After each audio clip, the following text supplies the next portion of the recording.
ओम गुरुवे नमः। प्यारे हरि भक्तों, अब जो हम विषय ले रहे हैं ये ज्योतिष संबंधी एक इतना महत्वपूर्ण जानकारी है जिसे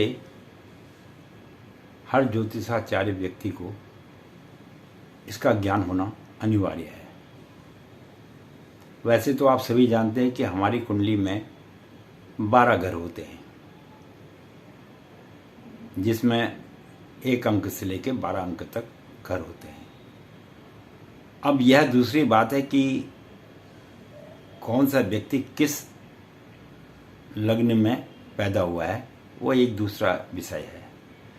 अब हम केवल इन 12 अंक जो 12 घर हैं ज्योतिष में, जो कुंडली में 12 घर होते हैं, इसमें प्रत्येक घर का महत्व क्या है, इस विषय में हम आपको थोड़ी जानकारी देंगे। और हम काल पुरुष की कुंडली के आधार पर ही ये जानकारी दे रहे हैं। काल पुरुष की कुंडली का मतलब होता है जैसे कुंडली होता है, देखा जाता है लग्न कुंडली को, उसके हिसाब से मैं आपको प्रत्येक भाव के बारे में बताऊंगा कि किस भाव का क्या अर्थ है और वहाँ पर बैठे हुए जो ग्रह है वो किस हिसाब से फल देते हैं, वो उन ग्रहों का फल उस भाव से देखा जाता है। अब हमें ये देखना है कि हम जब कुंडली किसी की भी देखते हैं, हाथ में लेते हैं, तो हमें सबसे पहले प्रथम भाव देखना है। प्रथम भाव जो केंद्र कहा जाता है,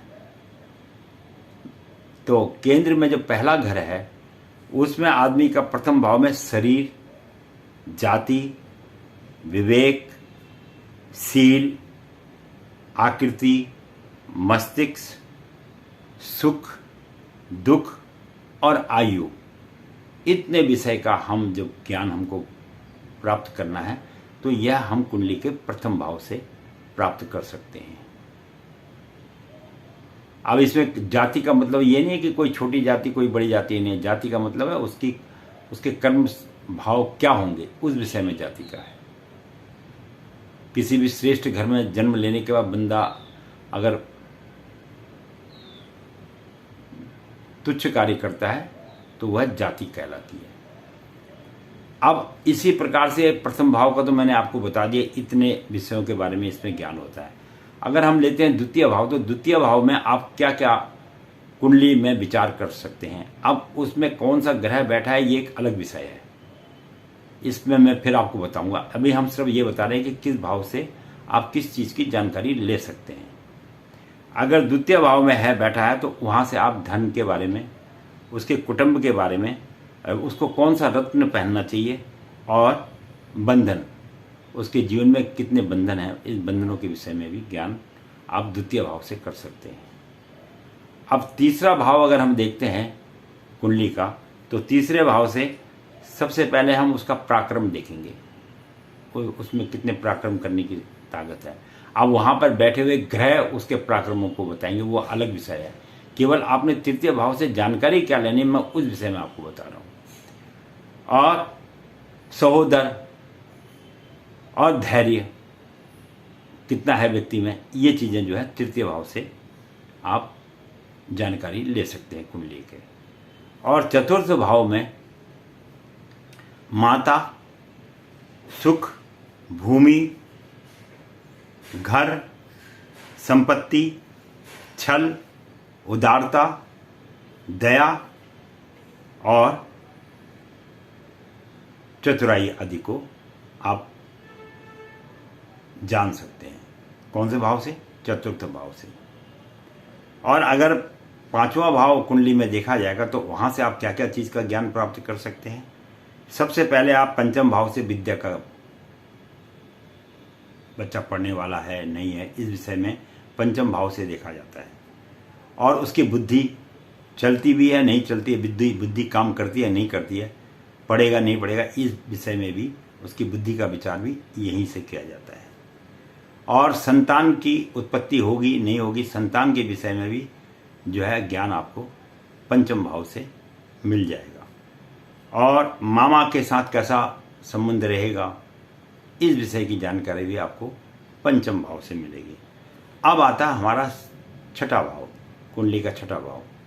अभी मैं फिर आपसे बार बार बोल रहा हूँ कि यहाँ पर हम किसी ग्रह के विषय में बात नहीं करें, हम केवल ये बता रहे हैं जो कुंडली में भाव रखे गए हैं, किस भाव का क्या महत्व है, हम केवल उसमें आपको क्या जानकारी मिलेगी उस स्थान पर से, वो जानकारी सिर्फ दे रहा हूँ। यहाँ छठे भाव से आपको शत्रु का, रोग का, आपको कौन सा रोग जीवन में हो सकता है, आपके शत्रु कितने हो सकते हैं, चिंता, कई बार लोग कार्य करते हैं जीवन में उनको चिंताएं लगी रहती हैं, और संदेह वगैरह किसी पे, और पीड़ा वगैरह जो होती है वो छठे भाव से आप जान सकते हैं। अब हम आते हैं सातवें भाव पे कुंडली के। तो सप्तम भाव से सबसे पहले, सप्तम भाव से अगर आपने किसी की जानकारी लेनी है, जैसे कुंडली मिलान हुआ है, तो उसमें यह देखा जाता है कि पहले तो स्त्री को वो सुख देने वाला है या नहीं है, या पत्नी पति को सुख देने वाली है या नहीं है, ये सप्तम भाव से ज्ञात होगा। व्यवसाय कैसा रहेगा, इसके विषय में भी आप सप्तम भाव से ज्ञान प्राप्त कर सकते हैं। स्वास्थ्य कैसा रहेगा, इसका विचार भी सप्तम भाव से ही होता है। और विवाह वगैरह कब होगा, कैसे होगा, इसका विचार भी सप्तम भाव से ही होगा। कामेक्षा, उसके अंदर काम करने की इच्छा है या नहीं है, ये विचार भी सप्तम भाव से ही होता है। झगड़ा करने वाला है नहीं है, झगड़ालू टाइप के लोग कई होते हैं, उनके विषय में भी अगर आपको ज्ञान हासिल करना है तो ये भी आप सप्तम भाव से ही प्राप्त कर सकते हैं। तो सप्तम भाव जो है ये इतने विषय में आदमी को ज्ञान देता है। अब हम आ जाते हैं अष्टम भाव। अब अष्टम भाव से हम क्या क्या किसी व्यक्ति के जीवन के बारे में रहस्य जान सकते हैं, वो है सबसे पहले उसकी मृत्यु कब होगी, इसका अष्टम भाव से ही अनुमान लगाया जाता है। उसकी आयु कितनी होगी, इसका भी अनुमान अष्टम भाव से लगाया जाता है। व्याधि वगैरह रोग जो होते हैं ये भी अष्टम भाव से ही पता होता है। उसके जीवन में उसको संकट आएंगे नहीं आएंगे, इसके विषय में भी आपको अष्टम भाव से ही ज्ञान प्राप्त होगा। ऋण, वो जीवन में आके कई लोगों को आदत होती है वो जीवन में ऋणी लेते रहते हैं, कर्जा लेते रहते हैं, तो उसके विषय में भी आपको जो ज्ञान प्राप्ति होगी वो जो है आपको अष्टम भाव से ही होगा। उसके बाद चिंता भी जो है अष्टम भाव से प्राप्त होती है। उसके बाद है पुरातत्व, आपको अपने पैतृक संपत्ति से लाभ मिलेगा नहीं मिलेगा, कई बार गड़ा हुआ धन वगैरह के बारे में जो विशेष जानकारी मिलती है वो अष्टम भाव से मिलती है। अब हमारा आता है नवम भाव कुंडली का। मैं आपको फिर बोल रहा हूँ, यहाँ पे ग्रहों को हम नहीं रख रहे हैं, ग्रहों को यहाँ से इस भाव से बैठे हुए ग्रह उसके हिसाब से कार्य करेंगे। यहाँ से केवल घर से आपको ये पता लगे कि इस घर से क्या चीज प्राप्त हो सकता है, उस विषय में हम बात कर रहे हैं। नवम भाव जो है आदमी के भाग्य को दिखाता है कि ये आदमी भाग्यशाली है, कैसा है, इसे क्या जीवन में मिलेगा क्या नहीं मिलेगा। धर्म को दिखाता है, ये धर्म के प्रति धर्म करने वाला होगा नहीं होगा, भगवान की भक्ति करने वाला होगा नहीं होगा, ये नवम भाव से आप जहाँ से विद्या के विषय में भी आप यहाँ से थोड़ा सा जानकारी ले सकते हैं। प्रवास, वो कहाँ निवास करेगा, उसका जीवन स्थान कहाँ पर होगा, इस विषय में भी जानकारी आप जो है नवम भाव से ले सकते हैं। तीर्थ यात्रा वगैरह वो करेगा नहीं करेगा, उसके जीवन काल के अंदर में क्या उसको तीर्थ यात्राओं का फल मिलेगा नहीं मिलेगा, ये भी आप नवम भाव से करेंगे। अब रह गया दान के विषय में भी आप नवम भाव से देख सकते हैं कि व्यक्ति दानी होगा या केवल दान खाने वाला ही होगा। इस विषय का ज्ञान भी आपको जो है नवम भाव से होगा। अब आते हैं हम दसम भाव में। ये दसम भाव जो है बहुत महत्वपूर्ण है, केंद्र का स्थान भी कहलाता है। इससे राज्य की प्राप्ति होगी, नेता अभिनेता बनने का जो विचार विमर्श भी जहाँ से देखा जाता है। पिता के प्रति लगाव रहेगा नहीं रहेगा, पिता की सेवा करेगा नहीं करेगा, इस विषय में भी आप यहाँ से ज्ञान प्राप्त कर सकते हैं। नौकरी कैसी रहेगी, अच्छी नौकरी रहेगी या उच्च पद प्राप्त करेगा नहीं करेगा, इस विषय में ज्ञान आप दसम भाव से कर सकते हैं। आपका व्यवसाय कर रहे हैं, कौन सा व्यवसाय करना चाहिए, किस तरह का व्यवसाय करना चाहिए, कहाँ आपको प्रॉफिट होगा, कहाँ आपको लॉस होगा, ये तमाम चीज़ें दसम भाव से आप प्राप्त कर सकते हैं। मान प्रतिष्ठा, कई लोगों को जीवन में बहुत मान प्रतिष्ठा मिल जाते हैं, जैसे बड़े बड़े नेता लोग कई आगे तक पहुंच जाते हैं, तो उन्हें मान प्रतिष्ठा का जो स्थान देखा जाता है वो भी दसम भाव से ही देखा जाता है। उसके बाद अधिकारी जो उच्च पोस्ट होती है वह भी आप दसम भाव से ही ज्ञान प्राप्त कर सकते हैं।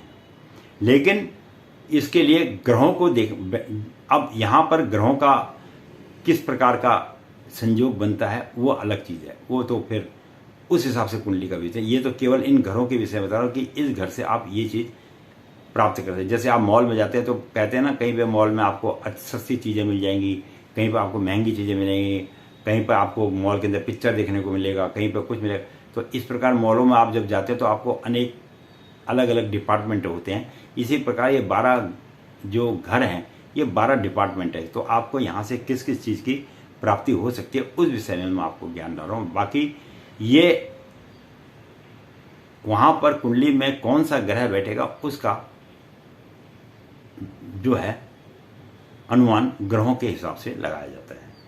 अब एकादश भाव यानी 11वें भाव में अगर जो कुंडली का घर है वहाँ से आप क्या चीज़ हासिल कर सकते हैं, क्या ज्ञान प्राप्त कर सकते हैं किसी भी व्यक्ति के जीवन के बारे में, तो आय और व्यय, कितनी आय होगी और कितना खर्चा होगा, इसका जो है आप एकादश भाव से प्राप्त कर सकते हैं। संपत्ति कैसी रहेगी उसके विषय में आप, और कितना जीवन में वो आदमी ऐश्वर्य करेगा, कितना आनंद लेगा जीवन का, इसका आनंदमय जो जीवन लेगा उसका भी विचार एकादश भाव से होता है। वाहन वगैरह वो जीवन में रखेगा नहीं रखेगा, उसे कई लोगों को होता है कि नई नई गाड़ियाँ खरीदने का शौक़ होता है। इस प्रकार का जो शौक़ है और इस प्रकार की जो उस विषय व्यक्ति के बारे में जानना है तो वो आप एकादश भाव से प्राप्त करते हैं। अब आता है हमारा 12वां भाव यानी जिसको द्वादश भाव कहते हैं। तो यहाँ से खर्चा देखा जाएगा कि व्यक्ति कितना जीवन में खर्चा करेगा, कितना खर्चा हो रहा है, क्यों हो रहा है, ये यहाँ से निर्भर करता है। और हानि कितनी होगी उसको जीवन में। कई बार लोग खेती करते हैं, बाढ़ आ जाती है, फसल बह जाती है, इस प्रकार के तमाम चीज़ें, पशु पालता है, पशु मर जाते हैं, ये हो जाते हैं, मकान बनाया, मकान टूट जाता है, कई चीज़ें होती हैं। तो ये जो हानि का जो भी क्षेत्र है, पैसे घर में होते हुए पैसे उसके पास नहीं रह पाते, इस चीज़ का ज्ञान भी आपको द्वादश भाव से होगा। और दंड, आपने कोई जीवन में ऐसा कार्य तो नहीं कर रहे हैं कि जिससे आपको आने वाले समय में दंड की भोगना पड़ेगा, जेल जाना पड़ेगा, इन तमाम चीज़ों का जो विचार किया जाता है वो द्वादश भाव से किया जाता है। रोग, आपके जीवन में रोग कहाँ तक आपको सता सकते हैं, कहाँ तक लंबी बीमारी रहेगी, कम बीमारी रहेगी, इसकी तमाम जानकारी आपको द्वादश भाव से होगी। उसके बाद है व्यसन, आप पीने वाले हैं, नहीं पीने वाले, नशा करेंगे नहीं करेंगे, इस प्रकार की तमाम जानकारियाँ जो हैं आपको द्वादश भाव से प्राप्त होंगी। तो ये कुंडली के 12 भावों में मैंने आपको बताया कि किस घर से आप किस चीज़ का अनुभव ले सकते हैं। अब यहाँ पर सबसे बड़ी चीज़ है कि कुछ लोग समझ नहीं पाते हैं, समझना भी जरूरी है। अब यहाँ पर किस तरह के ग्रह बैठते हैं उसके जन्म लेने पर ये कुंडली में इस बात का निर्भर करता है। अच्छे ग्रह बैठते हैं तो फल शुभ मिलता है, अशुभ ग्रह बैठते हैं तो फल अशुभ मिलता है। तो ये मैंने आपको 12 ग्रहों के विषय में क्या प्राप्त कर सकते हैं उसके बारे में थोड़ी सी जानकारी दी है। आशा करता हूँ आपको काफ़ी हद तक मैंने कोशिश करी कि आपके समझ में आ जाए और आगे फिर किस प्रकार से कौन से ग्रह के हिसाब से आपको क्या सफलता मिलेगी उसके विषय में हम आगे वीडियो में इसके विषय में बतलाएंगे। मैं पंडित गिरीश तिवारी अपने आप को यहीं पर वाणी समाप्त करता हूं और आशा करता हूं फिर हम एक नए विषय के साथ आपके साथ मुलाकात करेंगे। तब तक के लिए बहुत बहुत धन्यवाद। जो ज्योतिष सीखने वाले विद्यार्थी हैं वो भी अगर इसको कॉपी पेंसिल में लिख लें तो वह यह इनके लिए अति उत्तम और ज्ञानवर्धक ज्ञान है। तो इसके साथ ही वीडियो को मैं समाप्त करता हूं और अच्छी लगे तो कभी कभी लाइक कर दिया करो पंडित जी को, और क्या है ताकि मैं आगे वीडियो दूं और जो वीडियो दूं आपके तक पहुंच जाए। तो इस प्रकार से जो है मेरा आप लोगों को समझाने का कार्य संपन्न हुआ। अगले वीडियो में फिर आपके साथ मिलते हैं। धन्यवाद।